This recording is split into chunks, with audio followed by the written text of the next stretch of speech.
Hello and welcome to the Enlightenment Tarot. This is the first episode of a brief series about a tarot reading for Kim Lockwood Coppola. 4 months ago, Kim was diagnosed with chronic lymphocytic leukemia, for which there is no cure yet. She requested a tarot reading to determine whether there is a spiritual cure for this cancer. The reading took place via Zoom. Okay, welcome Kim to this reading. Could you introduce yourself shortly? Hi, I'm Kim Coppola. I've been learning to read tarot for about 4 years now, and until I found your cards, they're great. And I started thinking about different uses for the tarot cards.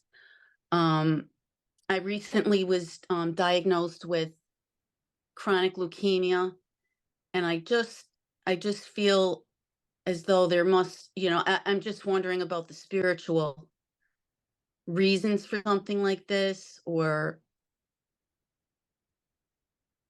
just searching for how this is going to impact my life, my spiritual journey, what I should be looking for, finding a good path going forward. And if I remember correctly, you said it's a very special sort of leukemia. There are first no signs of it, and then it can suddenly, appear. Is it like this? Is it like latent? Yes. Moment? It's a chronic lymphocytic leukemia. They call it CLL, and there's no cure for it. It's not a type of a cancer where you can go and get chemotherapy and get rid of it. It's a genetic mutation. And there's really nothing that they can tell you about the progress of it, because everyone's case with this is so different. Some people can go 15 years and not have too much of a problem.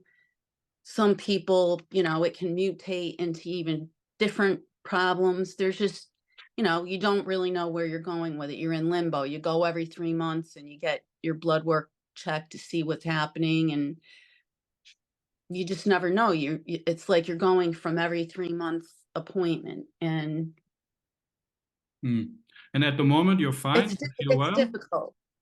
Yes, I was just diagnosed in November. I was just diagnosed before Christmas.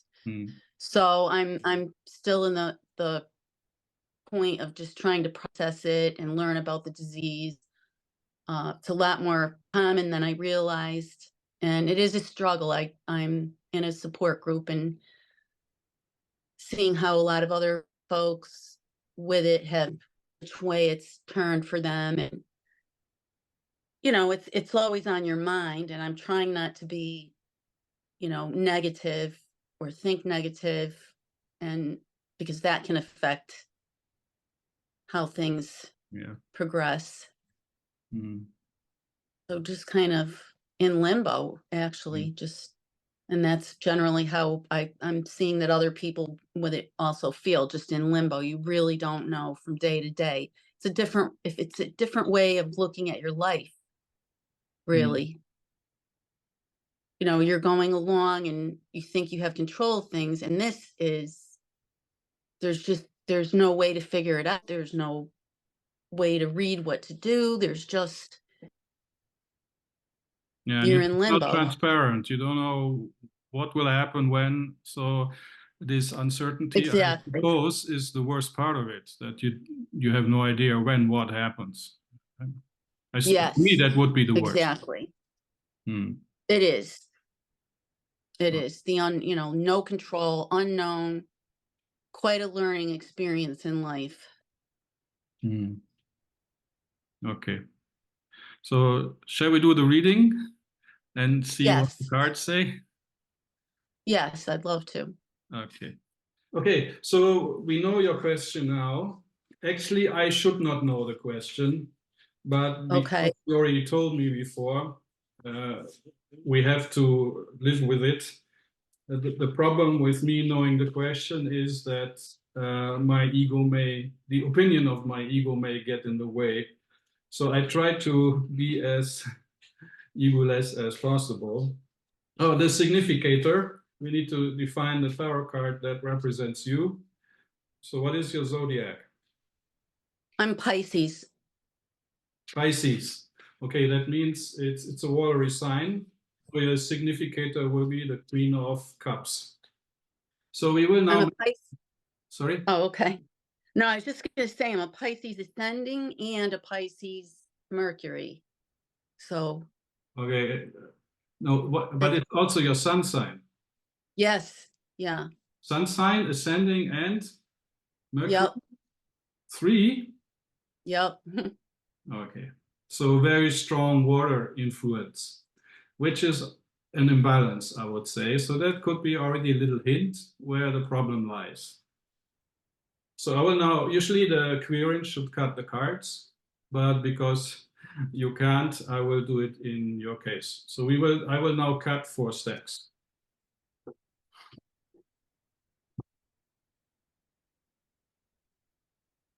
So this is the spiritual stack. This is the creative feely stack, water.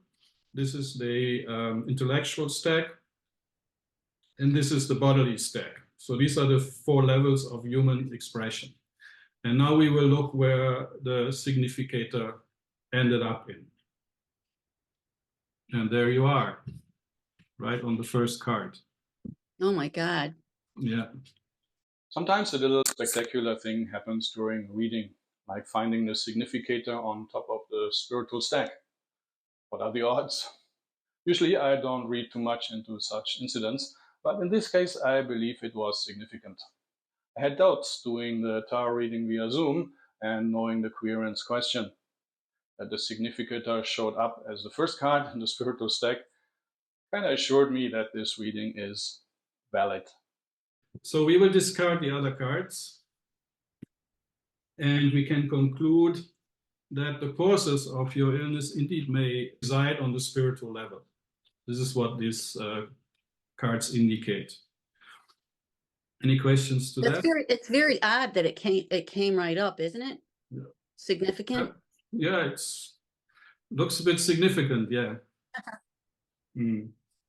Okay. Also, usually the card is somewhere in the middle, so I need to cut the deck to put this card on top, so I can start with the circular spread. Okay, but now it's already on top, so I don't need to cut it. But it's a lot of cards, so that causes a problem because I need to place a circle and I don't know if I have enough space, but I will try to do it. Usually I need to spread the cards in the direction where the card faces. If it faces to the front, like her, I do it counterclockwise. Okay? Okay. Yeah. So I start dealing the cards now.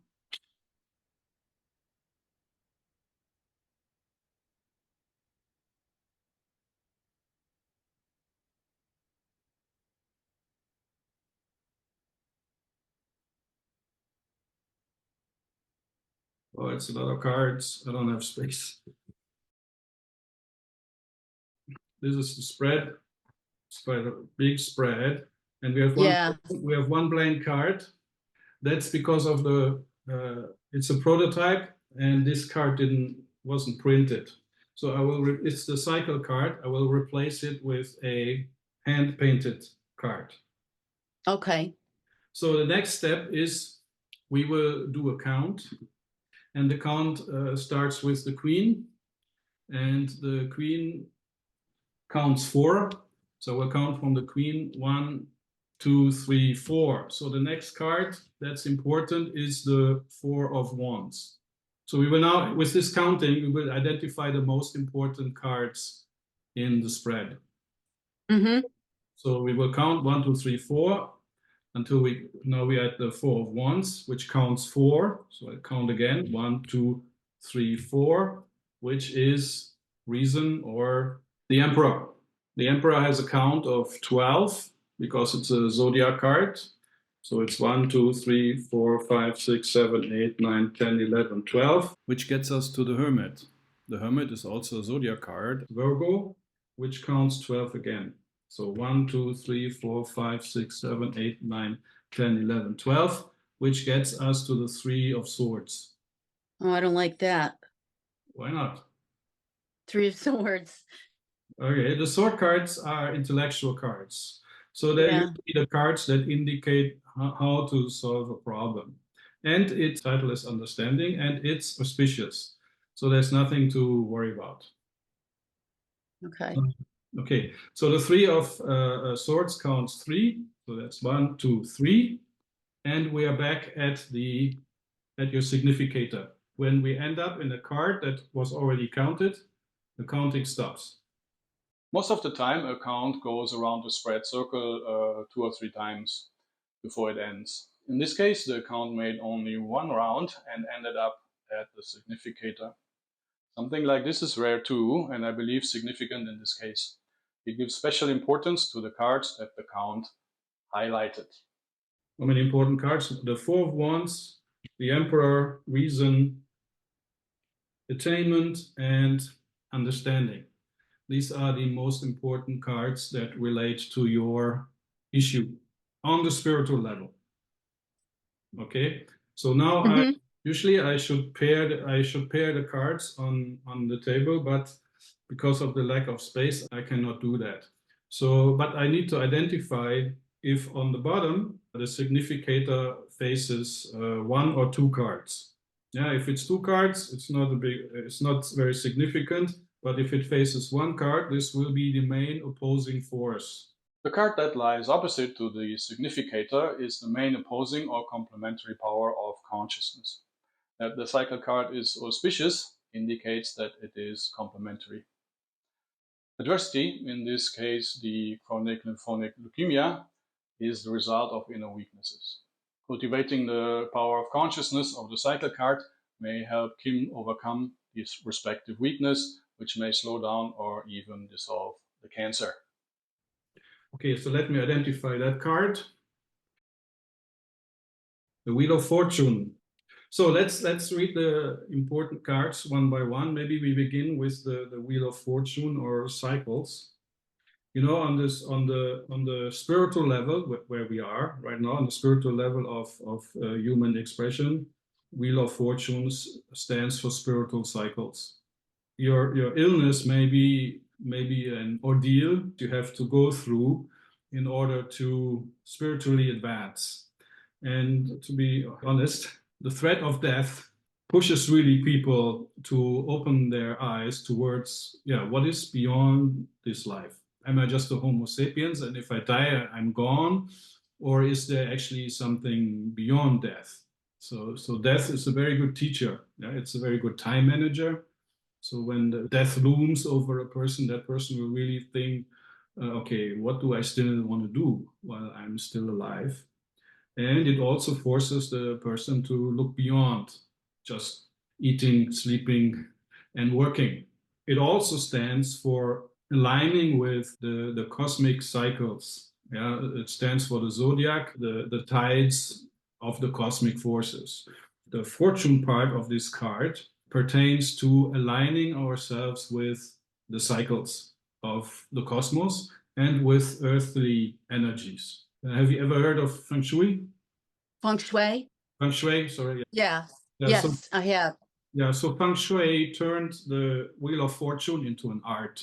Feng Shui tells you how to time your actions, and it tells you how to live in harmony with the energies in your home, and also the aligning yourself to cosmic cycles. So if it's raining, you stay in the house. If it's sunshine, you go out and do something. Same with the Wheel of Fortune.